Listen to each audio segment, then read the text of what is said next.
Bike ride অত্যন্ত ঝুঁকিপূর্ণ একটা বিষয়। প্রতিদিনই ফেসবুক কিংবা বিভিন্ন মাধ্যমে আপনারা জানেন যে বাংলাদেশের বিভিন্ন স্থানে বাইক রাইডে অ্যাক্সিডেন্ট করে তারা জীবন হারায়। আসলে বাইক দুর্ঘটনার পিছনে এত কারণ কি? কারণ হচ্ছে বাইক খুব রিস্কি একটা বাহন হচ্ছে বাইক।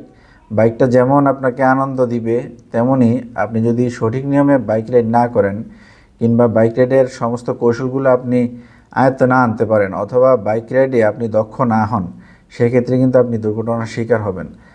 আর বিশেষ করে বেশিরভাগ সময় দেখবেন হাইওয়েতেই মানুষ বাইক অ্যাক্সিডেন্ট করে বেশি মারা যায়। শহর কিংবা গ্রামাঞ্চলে তেমন একটা মারা যায় না, বাট হাইওয়েতে বাইক দুর্ঘটনায় খুব বেশি জীবন যায়। এই কারণে আপনারা যারা নতুন বাইক রাইড করেন কিংবা নতুন বাইক কিনেন, তারা শুরুতেই হাইওয়েতে বাইক রাইড করবেন না।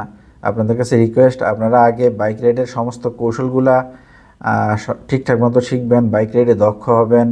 বাইকটা যখন আপনার একদম আয়ত্তে চলে আসবে, তখন আপনি হাইওয়েতে বাইক নিয়ে উঠবেন। আর হাইওয়েতে অবশ্যই সেফটি গিয়ার মেনটেন করবেন। ভালো মানের হেলমেট, সার্টিফাইড হেলমেট যেগুলা বাংলাদেশে পাওয়া যায় 6 থেকে 10,000-এর মধ্যে পাওয়া যায়, আপনারা চেষ্টা করবেন সার্টিফাইড হেলমেট ব্যবহার করতে হাইওয়েতে যখন বাইকটা রাইড করবেন। আর এছাড়াও রাইডিংয়ের যত কৌশলগুলো আছে, সমস্ত কৌশলগুলো আপনারা আসলে কিভাবে শিখবেন, এই জিনিসগুলো শেখার জন্য আপনারা কি করবেন? আমরা তো বেশিরভাগ সময় আমরা যারা বাইক কিনি, আমরা বাইক কেনার পরে 2-1 দিন বাইকটা চালানোর পর মনে করি যে আসলে আমরা মনে হয় বাইক রাইডের সমস্ত কৌশলগুলো শিখে ফেলছি। আসলে বিষয়টা এরকম না। বাইকটা বিভিন্নভাবে রাইড করা যায়। আপনি উঠলেন, বাইকের হ্যান্ডেলবার ধরলেন, ক্লাচ ছাড়লেন, গিয়ার দিলেন, শুধু কি এটুকুর মধ্যেই বাইক রাইডের সব কিছু? আসলে এটুকুর মধ্যেই বাইক রাইডের সব কিছু না। দক্ষ বাইক রাইডার হতে হলে আপনাকে হাইওয়েতে বিশেষ করে ইঞ্জিন ব্রেক শিখতে হবে। আপনাকে আপনার কী ধরনের বাইক আপনি ব্যবহার করেন? আপনি কি এবিএস বাইক ব্যবহার করেন, নাকি হাইড্রোলিক ডিস্কের বাইক ব্যবহার করেন, নাকি ড্রাম ব্রেকের বাইক ব্যবহার করেন? এই ক্ষেত্র বিশেষে আপনাকে কিভাবে আসলে বাইকের ব্রেকিংটা প্রয়োগ করতে হবে, সেই বিষয়টা আপনাকে জানতে হবে। হাইওয়েতে পর্যবেক্ষণ ক্ষমতা অত্যন্ত গুরুত্বপূর্ণ একটা বিষয়, যে আসলে সামনের গাড়ির মুভমেন্ট, সামনের মানুষের মুভমেন্ট কিংবা বাজার ঘাট আসলে আপনাকে বাইকটা স্লো করতে হবে। এই বিষয়গুলো আপনাকে অবশ্যই ফলো করে চলতে হবে। এবং হাইওয়েতে আপনি অবশ্যই মনোযোগ সহকারে বাইকটা রাইড করতে হবে। 1 সেকেন্ডের অমনোযোগিতা আপনার জীবন কেড়ে নিতে পারে। এই জন্য হাইওয়েতে অবশ্যই সম্পূর্ণ 100% মনোযোগ সহকারে বাইকটা রাইড করবেন। এবং বাইক রাইডে দক্ষ হইতে হলে যেসব কৌশলগুলো আপনার শিখা লাগে, এই সব কৌশলগুলো অবশ্যই আপনি আয়ত্তে নিয়ে আসবেন।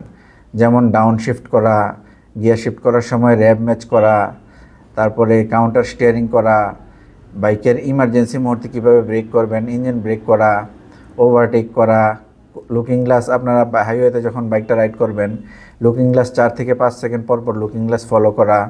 ডাইনে বামে যাওয়ার সময় অবশ্যই হাইওয়েতে 1 লেনে বাইকটা চালাবেন, মানে লেনের মধ্যে থাকবেন আর কি সবসময়। হুটহাট ডাইনে বামে যাবেন না। হুটহাট ডাইনে বামে কিন্তু গেলে কিন্তু হাইওয়েতে অ্যাক্সিডেন্টের শিকার হইতে পারেন। এমন কিছু সিচুয়েশন দ্বারা হাইওয়েতে, যে ওই মুহূর্তে আপনি যদি ইঞ্জিন ব্রেকটা না প্রয়োগ করেন, আপনি দুর্ঘটনার শিকার হবেন। এই জন্য অবশ্যই হাইওয়েতে বাইক রাইড করার সময় ইমার্জেন্সি ব্রেক অথবা ইঞ্জিন ব্রেক, যে বিষয়টা আপনাকে ভালোভাবে আয়ত্তে নিয়ে আসতে হবে। তো এই কৌশলগুলো আপনারা বিভিন্ন মাধ্যমে শিখতে পারেন। বিভিন্ন ব্লগার আছে যারা বাইক রাইডের সমস্ত কৌশলগুলো সঠিক পদ্ধতিতে আপনাদের সামনে প্রেজেন্ট করে, তাদের ভিডিওগুলো দেখবেন।